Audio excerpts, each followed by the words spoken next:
First of all, appreciate you guys being here. It's another week at home. We're excited about the opportunity. A lot of areas we got to continue to get better in to be the kind of football team we need to be. I told our guys in the meeting on Monday, I said we're still looking for that game where we can get all three phases playing Kennesaw State football to the standard. We talk about the gold standard of our program, and we've yet to do that. So we got a lot of work to do to get there. This week is another opportunity.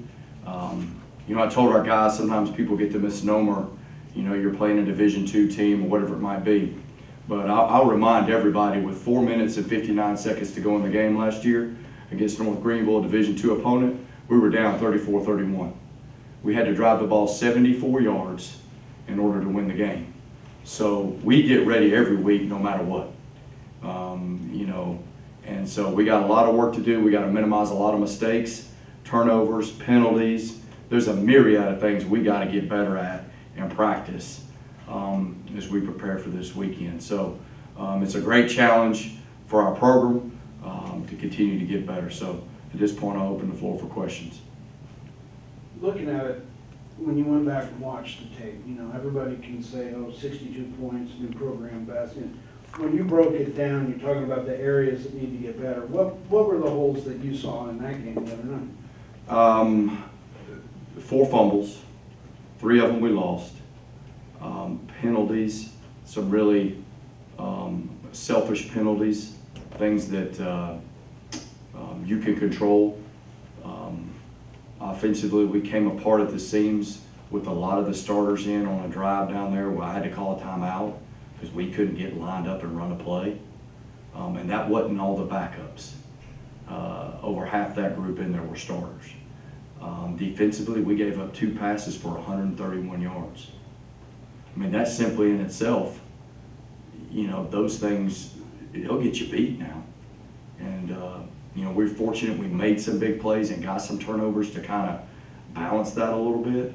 But there was a pretty good list of things that we need to get better at. On a positive note, I thought we handled the weather delay fairly well. I thought our kids did have some energy after sitting around for an hour and 45 minutes for the 4th time in 2 years. It's not easy. Matter of fact, it's hard. It is challenging.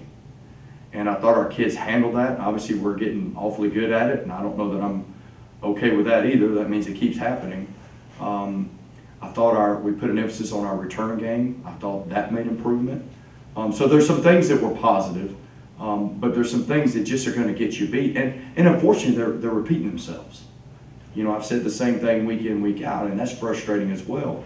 But that comes with our attention to detail and practice, and we got to do a better job of that. You look at these stats, and you mentioned the turnovers and the penalties, and these numbers are a little bit different than what you've done the last time. Is that one of the hardest things to coach? Because these are mental things. This is more of it's not a physical drill. You may punish with physical drills, but is that a harder thing to coach? You get them sharper mentally? Well, I think what happens is, you know, practice is not really fun. You know, there's really no way to window dress practice. And when it's hot every day, which for the last month it has been hot every day, it's easy to get lost in your feelings instead of just going out and attacking the day and attacking every rep. It's no different than going to class or anything else you do, and try to maximize those reps and opportunities to create muscle memory and things that become natural for you. If you don't, you create bad habits. If you're lackadaisical and not attention to detail and going 100 miles an hour, you create habits that are bad, and fundamentals that break down cause the fumbles. Sometimes it's not always the fumble. It's a fundamental thing that over time you haven't had enough attention to detail, and then in a moment all of a sudden that fundamental breaks down and other things break down with it, that you see the result of it. You may not see the fundamental flaw on tape or in a game, but you'll see the result of it. And I think that's when I talk about practice, that's really what I'm talking about. And you know, I think that's something I've talked about from day one with us, we got to do a better job of. And hopefully today, being we call Tough Tuesday, you know, it's that. you know, that hopefully we can go out and attack it in the right way. You mentioned improvement in the return game. When you went back and looked at the tape, what did you notice from Isaac's return? He's really fast. You know, the one he caught, he just put his foot in the ground and got north and south. He did a nice job. One of the punt returns, we did have about 5 guys on what we call fight base, meaning we had them locked up. He did a nice job of making one miss and going. And then the kick return, actually, there were several guys free around him. He broke a couple arm tackles. But the thing he does is he puts his foot in the ground and he goes. There's not a lot of, well, let me think about it. He just goes, and he kind of split the crease and then got to the boundary and obviously outran everybody. So, and the great thing about Isaac, and I've told everybody that's been asking about him, so Isaac last year, we were very close to playing as a true freshman. In fact, we probably went about a month. He was practicing. We were going to play him, and we decided not to. And he's a great practice player. He practices 100 miles an hour. Attention to detail, every little thing he does. I'm not completely surprised by what he did Saturday night, simply because I think it's just been a matter of time. He was a little faster than I thought, but I'm not completely surprised. I think because of the way he goes about his business, the way he practices, the way he prepares himself, and that's the reason he was close to playing a year ago as a true freshman, which is challenging to do at that position.